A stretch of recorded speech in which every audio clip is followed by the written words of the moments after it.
Hi dears, welcome back to my channel. இன்றைக்கி நம்ம பார்க்க போகிறது நண்டு மிளகு மசாலா. ரொம்ப சிம்பிள், ரொம்ப உடம்புக்கு ரொம்ப நல்லது. குறிப்பாக இந்த கிளைமேட்டுக்கு சளி ஜாஸ்தி, அப்புறமா ஜுரம் இந்த மாதிரிலாம் இருக்கிறவங்களுக்கு கண்டிப்பாக இதை செஞ்சு கொடுக்கும்போது இந்த ப்ராப்ளம் எல்லாம் இல்லாமல் இருக்கும். வாங்க எப்படி பண்ணுறதுன்னு பார்க்கலாம். அதுக்கு தேவையானதெல்லாம் எடுத்து வச்சுருக்கேன். என்னோடய சேனலை சப்ஸ்கிரைப் பண்ணாமல் பார்க்குறவங்க சப்ஸ்கிரைப் பண்ணிக்கோங்க. பக்கத்தில் இருக்கிற பெல் பட்டனும் ப்ரெஸ் பண்ணிக்கோங்க. அப்போ தான் நான் போடுற வீடியோ உங்களுக்கு நோட்டிஃபிகேஷனில் வந்து சேரும். இந்த மாதிரி நண்டு பெப்பர் மசாலாவுக்கு மசாலா வந்து ஃப்ரெஷ்ஷாக அரைச்சி சேர்த்தா ரொம்ப நல்லாயிருக்கும். அதுக்கு தேவையானதால் நம்ம என்னென்ன வறுத்துக்கலான்னு பார்க்கலாம்.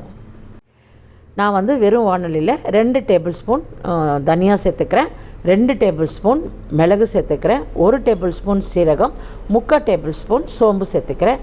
இதை வந்து வெறும் இதில் வறுத்துக்கலாம். நம்ம நீங்கள் பார்த்துட்ருக்கிறது கண்டிப்பாக ஆப்பச்சட்டி தான். நான் ஆப்பம் பண்ணுறதில்ல, அதனால் இந்த மாதிரி ட்ரை ரோஸ்ட்டுக்கு தாளிக்கிறதுக்கு அந்த மாதிரி யூஸ் பண்ணிகிட்ருக்கேன். இப்போ இதை நம்ம வறுத்துட்டு தனியாக எடுத்து வச்சுக்கலாம். இதில் இந்த சூட்லேயே வந்து நான் பூண்டு சேர்த்துக்கிறேன். அதுக்கப்புறம் அரைக்கும் போது கொஞ்சம் இஞ்சி சேர்த்து தண்ணி ஊற்றி ஒரு பேஸ்ட் மாதிரி நம்ம அரைச்சி எடுத்துகிட்டு வந்துடலாம். ஒரு பேனில் நான் வந்து 4 டேபிள் ஸ்பூன் நல்லெண்ணெய் ஊற்றிருக்கேன். நல்லெண்ணெய் நீங்கள் சேர்த்து செய்யும்போது டேஸ்ட் ரொம்ப நல்லாயிருக்கும். இல்லைன்னா நீங்கள் நார்மல் எண்ணெயும் சேர்த்துக்கலாம். ஒரு ஸ்பூன் வந்து சீரகம், 1 ஸ்பூன் சோம்பு சேர்த்துருக்கேன். உங்களுக்கு கரம் மசாலா ஏதாவது சேர்க்கணும் சேர்த்துக்கோங்க. நான் எதுவும் சேர்க்கல. ஒரு 15 சின்ன வெங்காயம் 2 கட் பண்ணியிருக்கேன். 2 மீடியம் சைஸ் வெங்காயத்தை சாப் பண்ணி போட்டிருக்கேன். 1/2 டீஸ்பூன் மஞ்சள் தூள் சேர்த்து ஒரு 2 நிமிஷம் வதக்கிக்கோங்க. அது கூடவே நம்ம தேவையான அளவுக்கு உப்பு சேர்த்துக்கலாம்.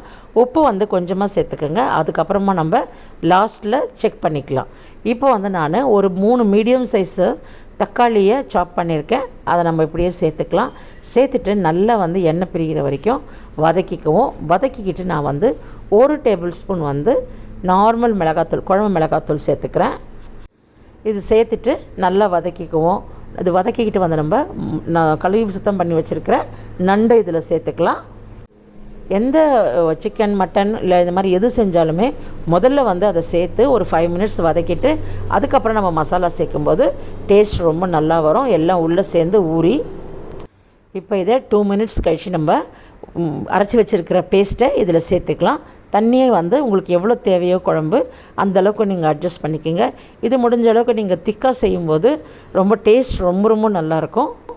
நான் வந்து தேங்காய் சேர்க்காமல் செய்கிறேன். உங்களுக்கு வேணும்னா இதில் ஒரு 4 டேபிள் ஸ்பூன் தேங்காய் சேர்த்து இந்த மசாலாவை நீங்கள் அரைச்சிக்கோங்க. அவ்வளோதான். 5லேருந்து 7 நிமிஷத்துக்குள்ளே நம்மளுடைய மிளகு நண்டு மசாலா ரெடி ஆகிடுச்சு. கருவேப்பிலையும் கொத்தமல்லியும் சேர்த்து இறக்கிக்க வேண்டியது தான். சுட சுட சாதத்தில் சேர்த்து சாப்பிடும்போது அவ்வளோ டேஸ்ட்டாக இருக்கும். ட்ரை பண்ணி பாருங்கள்.